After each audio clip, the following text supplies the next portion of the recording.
Benn versus Eubank, or Eubank versus Benn, however you phrase it, was once one of the biggest rivalries in boxing. Nigel and Chris went to war twice over 30 years ago, and there is still no love lost.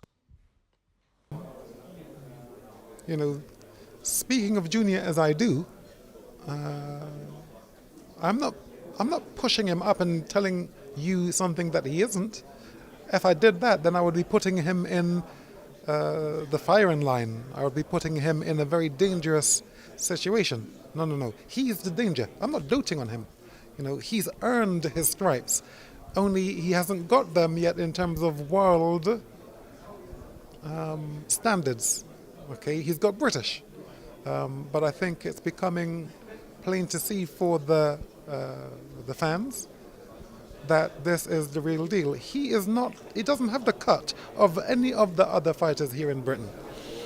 You know, there's something different about him entirely. He has a different energy. He has a different mindset. He's pure as a fighter. This is not a celebrity. This is not a guy you see going to premieres. This is not a guy you see on television talking about game shows or Strictly Come Dancing. You know, he's pure. He's a fighter. So he's been built by who? Why? Because I've got to protect him. And the best way to protect him is to give him the correct tools of mind. I mean, in terms of his ability, in terms of his firepower, awesome, unimaginable what he's doing. Who's throwing 8 punches a second? These combinations, these 6 punches a second, this machine gun stuff. You know, this relentlessness, this pressure fighting, this inside fighting, who does this?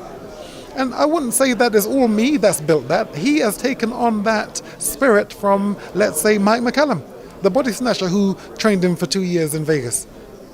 He's taken on them skill sets from Floyd Mayweather Sr., you know, in terms of that shoulder roll, in terms of his speed.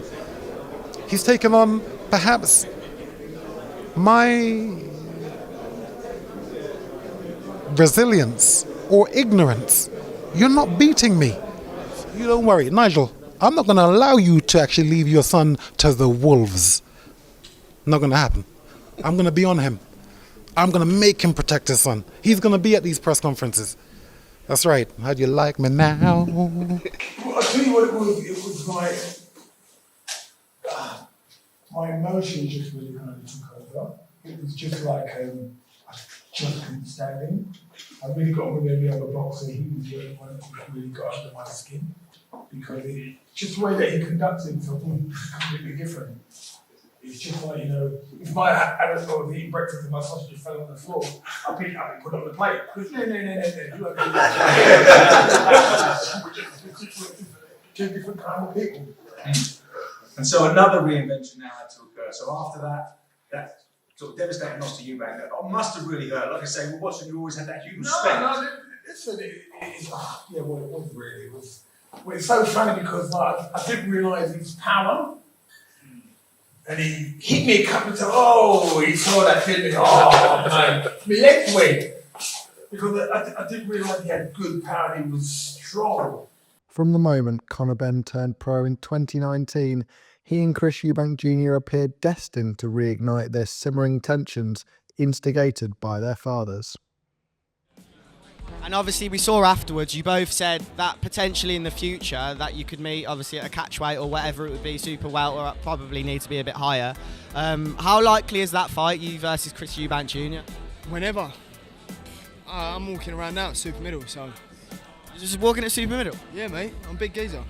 You could cut weight and fight Felix Cash's opponent if Felix couldn't make it. If Felix don't beat him, then I ain't got no chance. So, mate, I can make 154, no problem. And my team, I spoke to my team. I think our teams have spoken, been in talks. 154 is something that I can definitely make. It's a matter of whether he can make it or not. You know, we may have had one fighter at the table today, or we may have had two. Because when I talked to Nigel, he doesn't seem ready to put those gloves up for good. He still wants a crack at Chris Eubank Sr., or English, as he's now referring to himself. Is that a reality? Is that something that you can make happen, or is it something that you're even working towards? I'm not mad on the idea, to be honest with you. I mean, listen, Nigel Benn, I think, was probably, well, definitely one of the most exciting British fighters of all time. But he's in his 50s now, and he's probably, as he says, in better shape now than he was when he was fighting. But, you know, this is a dangerous sport, and I'd rather leave it to the youngsters. But he's got the desire still, and I think he'll always like to try and knock Chris Eubank out. But, you know, for me, I'd like to see those guys just, you know, enjoy life outside of the ring. You know, right now it's just a war of words, but of course, Ben thinks that the only reason the fight's not happening is, believe it or not, because Eubank is ducking him. Yeah. You know Chris, or English. Has he shown any interest in maybe having a fight like this, or is he more of the opinion that you have? I think money talks, and money's always going to get Chris Eubank's attention. I don't know. I haven't really discussed it with him. You know, he was a great fighter himself. I think you never lose that fighter inside you. Maybe the fire can just dampen out slightly, but you know, I don't know. I mean, like I said, I think two great fighters of time gone by. Perhaps they should both just enjoy their son's journey. It's going to be very exciting for them over the next 2, 3, 5 years. Conor Benn, Chris Eubank Jr. I don't know what Everyone's asking me about that at the moment. You know, listen, that's kind of like a dream fight, like a fantasy fight, isn't it? But at the moment, there's no negotiations going on with me and Calla. We've spoke about the fight a couple of times. Someone just pulled me to the side over there. Went, is it made? Is it made? I'm like, what? Eubank Benn? I went, no. So look, Calla's just back from Australia. We're due to catch up this week, so I'm sure we'll have a chat. The historic rivalry looked to add another gripping chapter when Benn and Eubank Jr. signed to fight in 2022. When you look back to the start of your professional career, did you really ever think that this fight would come around, that you'd be stepping in the ring with Chris Eubank Jr.? Not really. It was such a big fantasy fight for the public. It's sort of such a big fantasy fight that you sort of go, yeah, all right, that never happened. But the thought it's a nice thought. But, you know, I thrive off challenges, and, you know, I wanted to make the fight happen. So, you know, we made the fight happen. When was the first point that you really thought, you know what, this could happen? Was it when the original negotiations started? Was it a couple of years ago, maybe? Not until like a few weeks ago that I think the fight was actually going to go ahead. Obviously, yeah, we signed and all that, but, you know, you never know what comes up in a camp, you know, so as it's approaching now, it's it's real. Yeah. I mean, Canelo and GGG, those are the marquee names. But in terms of like British boxing, yeah, there's no fight bigger than this. You know, before the fight was even announced, we were both on the front page of magazines. You know, just because of the whispers. Yeah, that's how excited people got. Was you surprised about the reaction on social media? People went crazy when it was announced. Bear in mind, we kind of got hints from yourself and Chris that it's going to happen. So I thought maybe when the announcement happened that people might be a bit, we kind of knew it was going to happen anyway. Twitter broke. People went crazy. Like, you got the older generation because of the nostalgia. They got the younger generation that know you and Conor. Were you surprised? No. I know what this fight is to a lot of people. People are emotionally invested in the Eubank Benn dynasties, the history, the blood that's been spilled. It's British heritage, you know. It's folklore. It's legend. And for those two legends to have the fights that they had, captivating the public, becoming superstars. For those two legends to have sons and fight 30 years later, it's unheard of. At the end of the day, it's one of the greatest British rivalries of all time. For me, it's the number one. Yeah, the greatest rivalry of all time. So it's never been done before. This really is history. Two legend sons, exactly like their dads, coming to meet together. When the last fight was a draw and they tried to make the third fight happen for numerous of years, even at the ages of 50, they tried to make the fight happen, didn't materialise. You sort of go, fate has taken part and the stars have aligned for this occasion. When did it become a reality? Like, I think I remember when Eubank fought Liam Williams. I remember you tweeting something after that fight like, I fancy that, or something like that. Just I a fancy little my tease. chances at a catchweight. Yeah, that's it. You said But that. then before that, me and Eubanks have had maybe little run-ins, and then Calais put up a post maybe 2 years before that saying, I sense in a not too near distant future, Ben Eubank. Yeah. So here we are. And, you know, he was right. And I was right in saying I fancy my chances at catchweight. It was a fantasy fight. Never did I think the fight would materialise. It was such a big fantasy fight. Yeah. All these big, massive fights always take... They're impossible to make. They're impossible to make, mainly because of egos, which I don't have much of. Does he have one? You tell me. Well, I'm interviewing him in a few minutes. I'll tell you after. So you ask him, yeah, and you tell me after. You know, all the ring walking second and Eubank Benn and home corner, I couldn't care less. The grudge match, finally set for October the 8th, 2022, was shockingly cancelled just 2 days before.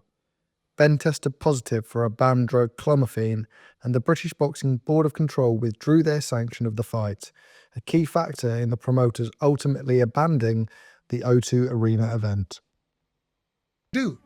Why? Because he's going to boil down to 160. You saw what he looked like at 159.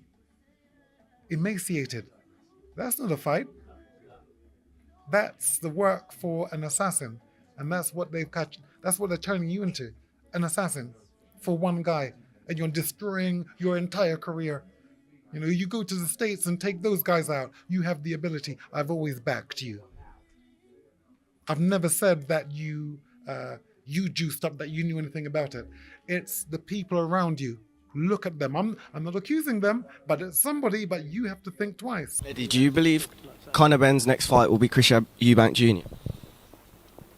Yeah, I do. I mean, look, firstly, the most important thing is that Conor Benn goes through a hearing and a process, because he has the opportunity to go and fight anywhere in the world right now. In my opinion, that's wrong. And we won't be a part of that happening until he's got an opportunity to clear his name. The Chris Eubank Jr. fight is a massive fight. It's probably, you know, could be the biggest fight in boxing at the right time. But at this time, we have no idea whether Conor Benn is going to be found not guilty, get a 3-month ban, 6-month ban, a year ban, or whatever it could be. But until that process is undertook, we can't really look at him returning in the ring. You know, and time passes very quickly. You're talking about, you know, September, you know, this failed test. So you go back over that period and say, okay, well, it started in September. When are you going to return back in the ring? I don't see him returning back to the ring, even best case scenario, till spring of next year at the earliest. But until he goes through that process, can't really think about a fight date. That's a process that he has to go through. You mentioned... What's my feeling on it? You know, I don't know. I don't know what's happening. He's MIA. He's gone into hiding, which doesn't look good. You know, he needs to answer for the things that have gone on. He gave up his license. Did you see that? Did that surprise you? Yeah, he did that, which, you know, is another red flag. You know, what can you do here? He can't hide forever. Eventually, he's going to have to come out and speak to the people and answer for the things he's done. Welcome back to Seconds Out. We've had some major breaking news in the development regarding Conor Benn's legal saga to clear his name after testing positive for performance-enhancing substances. Conor Benn has released a statement on his social media accounts, and if you haven't seen it already, allow me to read it to you. He has said, "Today marks the end of a grueling 10-month process during which the WBC have already decided that I was innocent of any wrongdoing. After a hearing with the National Anti-Doping Panel and UKAD, I have now been vindicated for the second time. Hopefully the public and various members of the media can now understand why I have maintained my innocence so strongly all the way through. The UKAD process is now formally ended. I remain free to fight. Naturally, I'm pleased I can now put this behind me once and for all. As you can imagine, the last 10 months have weighed heavily on me, and I am anxious that if this happened to me, it could potentially happen to any honest, dedicated, and clean athlete like me." There's been a lot of conversation about whether or not Eubank was coming to fight you instead of Liam Smith, if you guys were actually in negotiations. Did that negotiation ever actually happen before this fight? It was on the verge of signing. But unfortunately, due to certain situations and circumstances that, you know, has happened, it couldn't happen at the time. You're on the verge of signing. We were right there. And then 3 days after, I'm cleared. It's literally that close. I don't call myself the villain. People try and put me in that category. They have done for a lot of my career, and I became, I kind of leaned into it at times. You can't do anything but when you're getting booed into arenas. You have to use the energy somehow. It's either going to be in a negative way or a positive way. I made it work for me. I became comfortable with being the bad guy. Does that mean I want that? Do I want to be the bad guy? Do I want to have people booing me? No, it doesn't mean that. It just means that that's what I had to deal with, and we can't all get what we want. Am I still the bad guy after what happened with Conor Benn? I don't know. We'll find out if we get booed or cheered into this fight here in Manchester in a couple of days. I'm still the same guy. I haven't changed as a person or as a human being. Concussive, one punch knockout. It won't be a flurry. It'd be a one shot done. And he thinks after watching his last performance that I retract my statement about me doing him within 4 rounds. Based on this performance, I'd do him in 3 rounds. Please, people, take note. Lost the round. Please, people, take note. It was terrible. How do you not get someone out of there who's thrown 33 punches in a fight? You see, if that was me, well, you know what I'd do. It'd be curtains, early doors. If they're not throwing back, I'll exploit. I'll make them miss. Then 33 shots, and I'll make them pay. I'll hand them the receipt for the lumpy purchase. So that's the way I look at that. It wasn't impressive at all. When Conor Benn climbed in the ring immediately after the fight, then we knew that this is the fight that's on the precipice of finally being made again.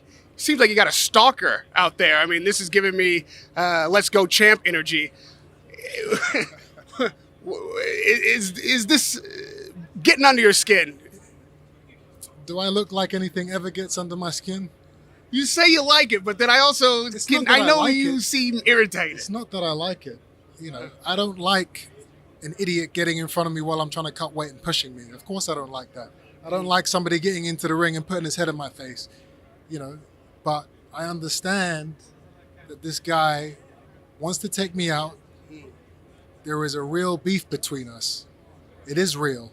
It's not just because our fathers fought. We do not like each other. I don't think this guy should be in the sport. I want to take him out of the sport.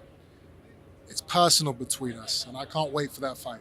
This ain't about me, Eubank. This is about the Ring magazine. So there's a time and place. His time's coming. Obviously, we're expecting both of your times to come in the ring together, but all of this back and forth about the split, and have we made any progress on that? I don't care about no split. I don't care about no split. He thinks he was the A-side against Canelo. He thinks he's the A-side against Golovkin. That's why all these fights fell through. The reality is he don't want to fight for no world title. He'd rather fight a welterweight. So he says if it's 45-55 to him, the deal's done. Listen, I couldn't give a rat's ass what he wants, what he thinks.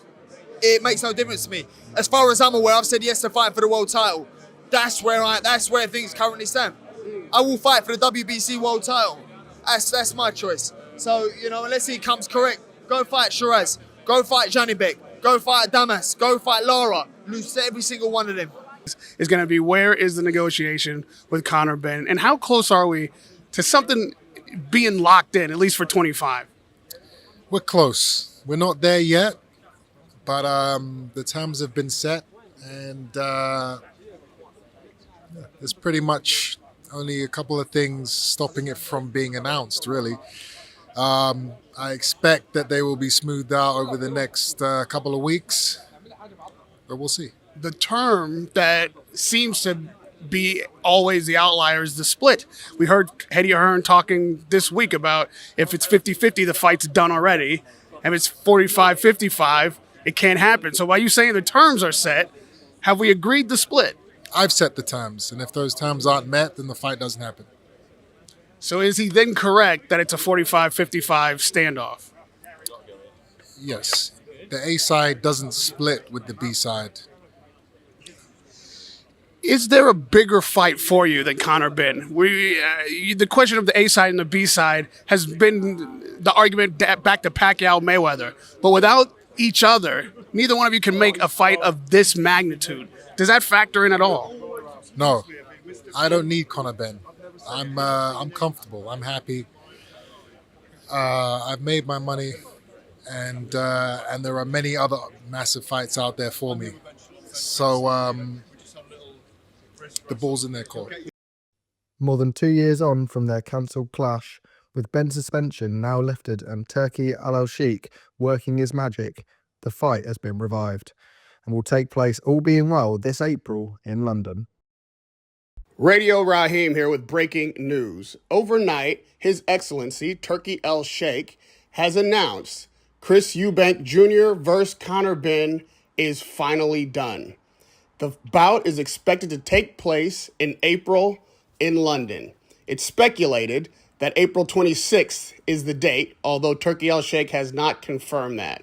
He has also announced that the fight will go by the name of Fatal Fury City of the Wolves. In addition, this morning, seeming to confirm the same, Conor Benn posted a picture of himself signing a contract flanked by His Excellency and Eddie Hearn with the caption, "Your fate is sealed," and Chris Eubank Jr. tagged. However,